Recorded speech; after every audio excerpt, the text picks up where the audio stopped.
va maintenant procéder à une expérimentation. On va partir d'une idée que j'ai eue de mettre des tubes en stainless de demi de diamètre 1 par 6 pouces de long en groupe à l'intérieur d'une bobine de travail qu'on va plonger dans l'eau. Mais pour essayer cette présentation, on a ici nos tubes en stainless, notre bobine de travail. L'idée, c'est d'amener ça dans l'eau et faire de l'eau chaude avec ça. Pour réaliser cette expérience, nous allons utiliser 7 tubes en stainless d'un diamètre de 1,5 pouce par 6 pouces de long que je vais attacher ensemble avec du fil de cuivre.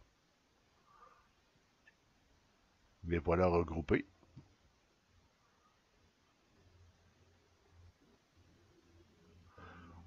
Ensuite, pour concentrer la chaleur, j'utilise de la laine de céramique. J'enroule notre paquet de tuyaux dans cette laine de céramique. Je vais utiliser une bande de fibre d'amiante tressée pour envelopper notre réacteur. J'enveloppe le tout dans cette bande de fibre d'amiante. On insère le réacteur dans la bobine de travail. Je suis maintenant prêt à procéder à l'expérience de chauffe. On va faire l'expérience sans eau. Pour mesurer cette expérience, nous allons utiliser un chronomètre pour voir le temps que ça prend au tuyau d'atteindre une certaine température et voir aussi combien ça tire de wattage et si ça rougit suffisamment. La question que je me pose, c'est si le tube à l'intérieur, au centre, va aussi capter le champ magnétique, étant donné qu'il est entouré de d'autres tubes en stainless. C'est ce qu'on va voir. On est maintenant prêt à procéder à l'expérience. On a eu le système. On va partir le chrono pour voir combien de temps ça prend pour rougir.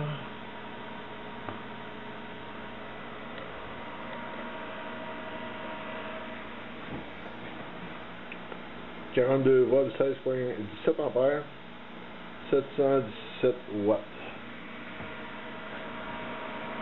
Température des MOSFET, 23,3. Température des condensateurs, 24,9. Température des inducteurs, 23 degrés.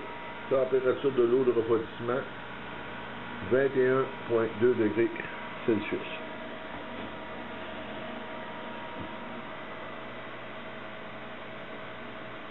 On va poser la caméra.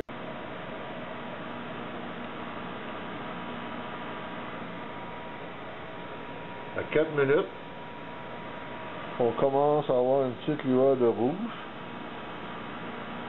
Ce que je remarque, c'est qu'au centre aussi, ça rougit. Je pensais que le tuyau au centre, vu qu'il était comme shieldé avec les autres, que ça ne rougira pas. Mais ça commence à rougir. 4 minutes 20. 42,1 volts, 18,5 ampères, 782 watts.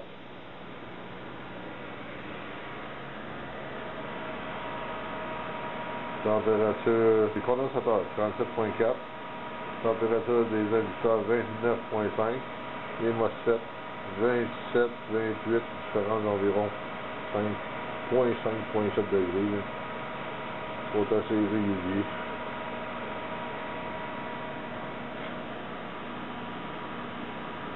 Ça commence à rougir un petit peu plus conséquemment à 5 minutes 12. On revient au bout de 11 minutes 20. On peut déjà voir que nos tubes sont rouges bord à bord. Ainsi qu'il y a des fils de cuivre que j'avais mis pour les attacher ensemble là, pour bâtir le réacteur.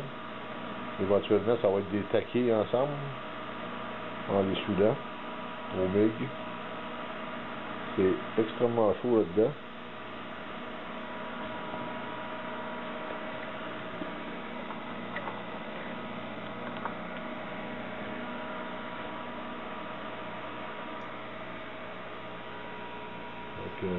On peut dire qu'à, mettons, 12 minutes, on a atteint pas mal notre température. L'idée, c'est de plonger ça dans l'eau, donc ça ne viendra pas rouge comme ça.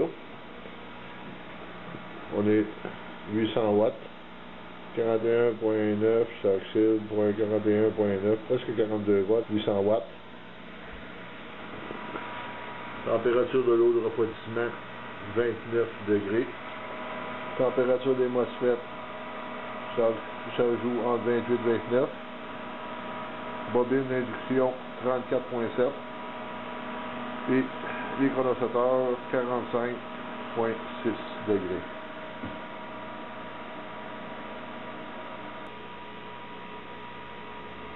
Au bout de 13 minutes 40,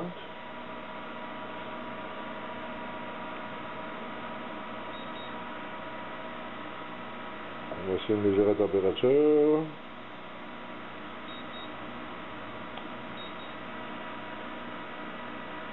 « 835 degrés Fahrenheit. Condensateur 46.2. Bobine d'induction 35.9. Les MOSFET sont entre 28 et 29 degrés. Température de l'eau de refroidissement est rendue à 30,5 degrés. On est toujours à 41.8 volts, 19.2 ampères, 800 watts, 807, 808 watts là. On voit une petite fumée sortir, c'est probablement l'enveloppe c'est autour là, qui commence à recevoir.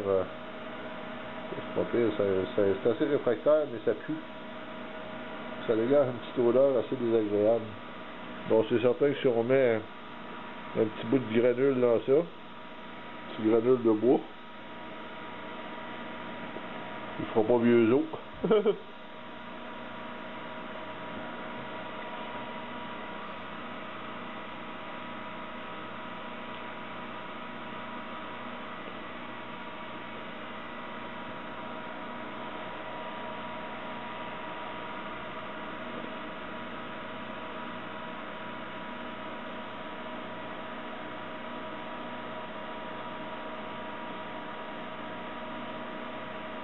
Bon. On arrête l'expérience à 15 minutes 40. On a plus que la chaleur que j'ai besoin, je crois. Avant que ça brûle trop en feu.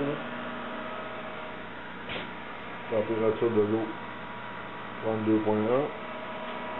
Condensateur 47.5. Bobine d'induction 37.1. MOSFET 29 degrés. 810 watts. 41.9 volts, 19.36 ampères. On revient pour la suite de ce projet. Bon, je vois que c'est encore rouge dans le fond. 25 minutes plus tard.